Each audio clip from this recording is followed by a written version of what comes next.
రాజుకి నట భంగిమవో, ధీంతన తోంతన శంకరునికి సంకీర్తనవో.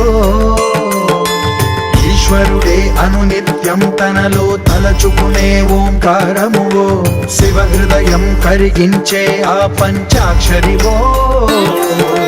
నీ మదిలో మహాదేవుడినే కొలువుంచగా కైలాసమువో, అతని పాదము చందనమే